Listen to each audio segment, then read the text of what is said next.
नमस्कार. सह्याद्री आरोग्यवर्धनम, गाव बोरखेड, जिल्हा नाशिक, महाराष्ट्र. पुष्पा मॅडम आमच्याकडे ट्रीटमेंटसाठी आल्या होत्या. तर त्यांना लोअर बॅकमध्ये आणि सर्वायकल एरियामध्ये जे काही त्रास होता तर त्याच्याबद्दल इथं कशी ट्रीटमेंट झाली, त्या कुठून आल्या आणि काय ट्रीटमेंट याच्या अगोदर त्यांनी घेतली ही त्यांच्या शब्दामध्ये आपण ऐकूया. मॅडम नमस्कार. पुष्पा बोंगाळे. आम्ही US वरनं आलो. माझ्या लेफ्ट हँडमध्ये नमनेस आणि असं मुंग्या यायच्या.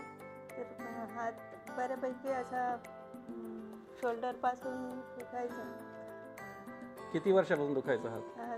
2.5 ते 3 वर्षापासून पेन आहे. US मध्ये दाखवलं पण त्याची काही अशी योग्य ट्रीटमेंट नाही मिळाली. आणि काय तिथं काय कसा खर्च होता?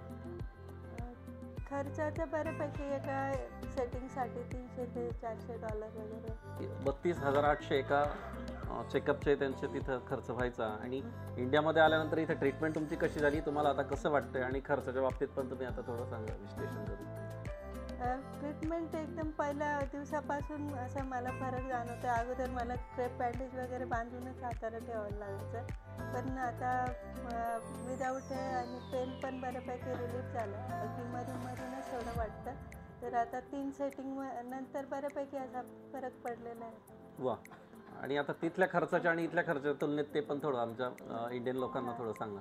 तिथल्या खर्चाच्या मानाने ते एकदमच मिनिमल कॉस्टमध्ये ट्रीटमेंट होते. मेन आणि रिलीफ लवकर मिळत आहे. म्हणजे एवढं एक्सपेक्टेड टाईममध्ये बऱ्यापैकी असा रिलीफ वाटतो. आता तुम्ही USA मधून आला तर तुम्हाला इथं आणण्यासाठी म्हणजे कोणी सांगितलं तुम्हाला? इथे मला आर्ट ऑफ लिव्हिंगचे सर आहेत, गवळी भैया, त्यांनी इकडे घेऊन आले. ओके. त्यांचे सर सोबत आहे.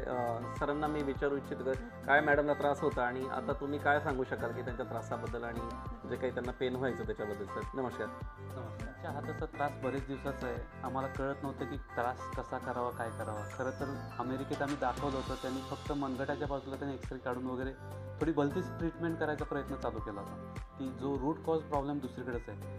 ते सगळ्यात महत्त्वाचं मला जाणवलं की आपल्या या आयुर्वेदिक ट्रीटमेंट पारंपरिक ह्याच्यामध्ये आपण रूट कॉजला ट्रीट करतो, सिम्पटमला नाही करत. तो सगळ्यात मोठा प्रॉब्लेम आहे. मला ह्याचं फार म्हणजे असं राहून वाटतं. तर ही योग्य पद्धती आहे. आणि एकदा इकडे आल्यानंतर मी त्यावेळी इथं नव्हतो प्रत्यक्ष, पण जेव्हा ट्रीटमेंट चालू होती तेव्हा मॅडमच्याकडनं मी ऐकत होतो की काय चाललं आहे वगैरे, आणि त्यात सुधारणा होती. जे सारखं कंप्लेंट होतं की त्याच्या आधी इथे पुण्यात पण दाखवलं होतं ॲक्च्युली आम्ही. आणि त्यांनी फक्त मग काय केलं होतं, त्यांनी क्युबॅटल टनल सिंड्रोम सांगितला होता आणि हाताची सर्जरी करा म्हटले होते.